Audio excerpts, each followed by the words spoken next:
Hey everyone, and welcome to today's Explainer. Today, we're diving into a really profound concept, the heavenly human, from earthly trials to paradise. We're going to be looking at incredible individuals who somehow managed to find this absolute, unshakable spiritual certainty, even when they were completely surrounded by the absolute chaos of earthly life.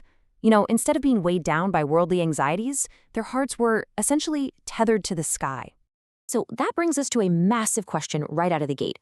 What does it actually take to find that level of absolute certainty in a totally chaotic world?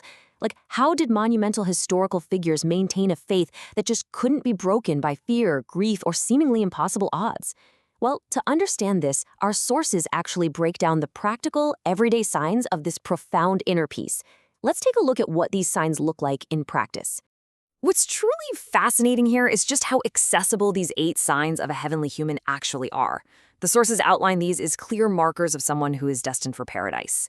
And they range from seeking continuous forgiveness, like there's this amazing story of a simple baker whose constant prayers miraculously brought a famous scholar right to his doorstep, to avoiding fruitless arguments, even when you absolutely know you're right.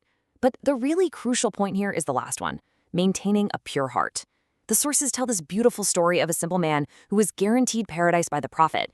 And when people observed him to see what his secret was, he didn't pray all night or fast all day. His ultimate heavenly act of worship was simply going to sleep every single night with absolutely no malice, hatred, or envy in his heart toward anyone.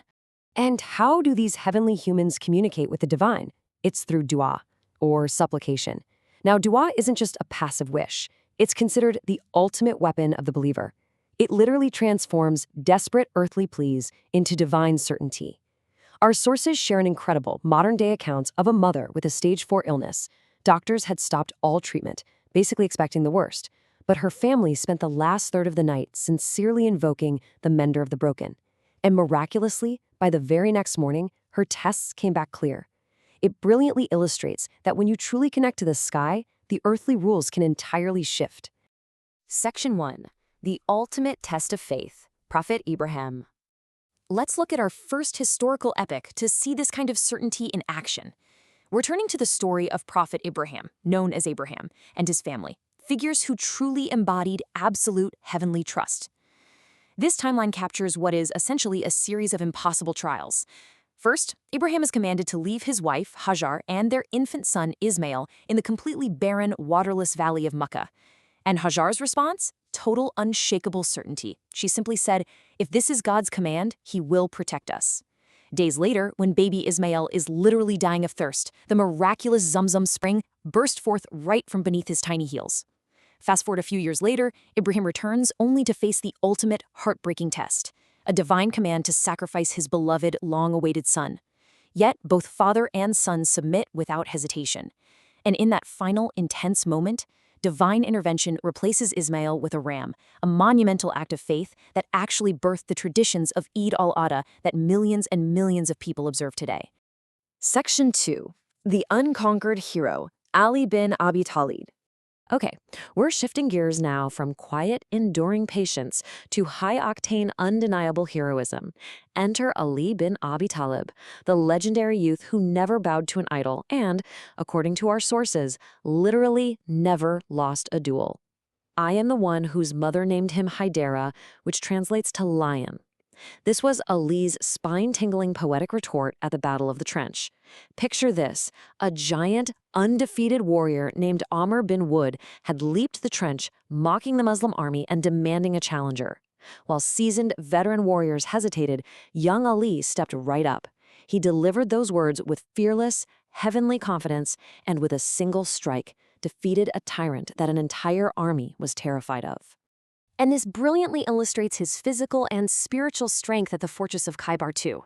The sources note that Ali was actually suffering from a severe eye infection, but the prophet miraculously healed him using his saliva.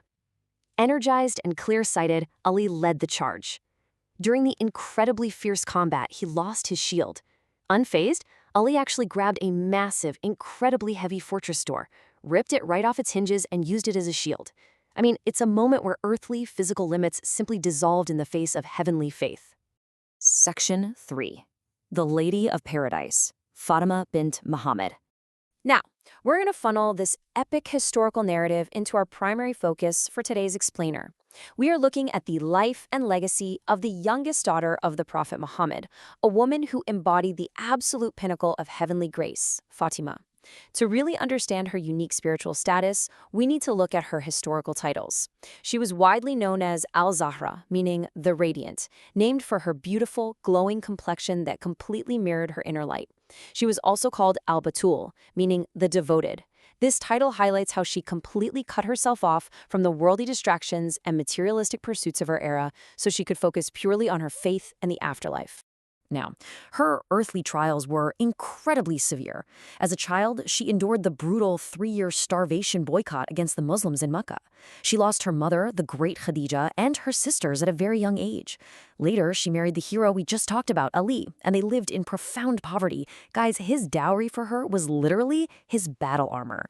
Yet, in this humble, quiet home, she raised 2 legendary sons, Hassan and Hussein. Through all this quiet strength and immense patience, she earned the ultimate title from the Prophet himself, the leader of the women of paradise. The Prophet famously declared, "Fatima is a part of me." And honestly, that speaks volumes. The sources describe how whenever Fatima entered a room, the Prophet, the leader of the entire community, would stand up, kiss her on the head, and insist she sit right in his place. It was a relationship built on profound mutual respect and deep heavenly love. Section 4. A grief like no other. But this immense love meant that when earthly tragedy finally struck, the sorrow was devastating. The passing of the Prophet Muhammad brought a grief to Fatima's life that is frankly hard to even comprehend. This heartbreaking question really captures her overwhelming grief. She asked Anas bin Malik, one of the Prophet's companions, "How could your souls bear to pour earth over the messenger of Allah?" It wasn't a question born of a lack of faith at all, but rather the sheer crushing weight of human emotion from losing her father, her guide, and the prophet of her faith all at once. Following her father's death, there was also a notable historical incident regarding her inheritance. Neutrally reporting from our sources here, Fatima requested her inheritance from the new leader Abu Bakr. However, Abu Bakr respectfully denied the request based on a specific ruling he heard from the prophet that prophets do not leave behind financial inheritance. Whatever they leave is strictly for charity. It was a profound test for everyone involved, adhering strictly to prophetic law while navigating intense human emotion and fresh loss. Section 5. How did Fatima die? Separating fact from myth. So this brings us to a major focus of our explainer today. People frequently ask for an English explanation covering exactly how Fatima passed away, and there's a lot of discussion around it. It is absolutely crucial we look directly at our grounded source material to clear up major historical misconceptions and separate fact from myth. When looking at how she died, the sources we are analyzing take a very firm, clear stance. On one hand, there are historical myths that sometimes circulate, stories claiming she was physically assaulted by Omar, or that a door was burned down, or that she suffered a forced miscarriage. Our source texts explicitly and impartially refute these as complete fabrications, stating that no rational believer would accept the idea that the Prophet's daughter could be assaulted while her fierce husband, Ali, was present. Instead, the verified facts show she died a natural death, brought on by severe illness and the profound grief of losing her father. Importantly, the texts confirm that Abu Bakr visited her on her sickbed, they communicated openly, and she fully reconciled with him before her passing. She was then buried peacefully at night by Ali. And here is a truly staggering fact. Fatima was only about 28 years old when she passed away. She died a mere 6 months after the Prophet Muhammad. So in less than 3 decades, she left behind a legacy of patience, piety, and heavenly certainty that continues to inspire billions of people today. Which brings us to our final thought for today. We've looked at incredible individuals who anchored their hearts to the sky. If this absolute, heavenly certainty allowed Ibrahim to face impossible sacrifices, Ali to move fortress doors, and Fatima to endure the ultimate grief with such grace, how will their legacy inspire you? The next time you face an earthly trial, are you going to get trapped in the chaos of the ground, or will you look up? Thank you so much for joining me on this explainer. Keep learning, and I'll see you all next time.